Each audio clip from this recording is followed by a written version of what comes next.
అక్కడ ఒక గుంట భూమి అంటే మస్తు పైసలు వస్తాయి. ఇవాళ డిమాండ్ వచ్చిందని హన్మకొండ రెడ్డి గారి కాడ ఫ్లాట్ కావాలంట అక్క. అరే నాకేం తెలుసు రా ముచ్చట. అమ్మును బాబు బోయిళ్ళు అక్కడ చెల్లెతో ఏం మాట్లాడాలో ఏమనుకున్నారో ఏం కథో నాకు తెలియదా. ఇక నువ్వు వచ్చి ఏకిన్నే ముందుగా వాళ్ళు పోయిళ్ళు వెనకసిరి నువ్వు పోయినావు ఏమేమి నడిపిల్లో చెప్పరాదు అని నువ్వు అనబడితే అసలు నువ్వు చెప్పేదా కూడా నాకు ఆ ముచ్చటే తెలియదురా. అన్న ఇప్పుడు నేను చెప్పినా కదనే ఏం చేద్దాం చెప్పే. ఇట్లా లొడలు పెడతా కాదురా తమ్మి. ఇప్పుడు బాబు సంపాదించింది బాబు ఎవరికి ఇస్తాడో ఆయనకెరగా. ఆయన ఇస్తానన్నాక నువ్వెవరు నేనేవాళ్ళరా.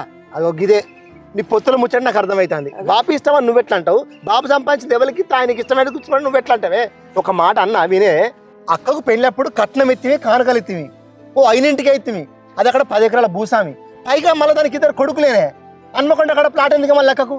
అక్క హన్మకొండ కాడ ఎందుకన్నా మొత్తం ఉన్న కాడ 3 పాలు పెట్టుండ్రి నిమ్మలం అవుతాయి మీకు. రే నువ్వేం మాట్లాడుతున్నావు అసలు? నీకు మతి ఉన్నది అసలు? నీకు ఏంద్రా నీకు పిచ్చి గిట్ల లేచిందారా?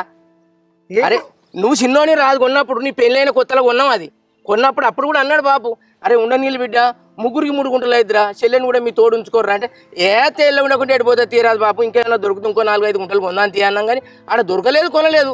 ఇప్పుడు మొత్తమే వాళ్ళకి రిజిస్ట్రేషన్ చేసి నువ్వు చెల్లెపోయాడు ఇల్లు కట్టింది భూమి ఎట్టించిన వాళ్ళు ఇల్లు కట్టాను ఎవరు నువ్వు?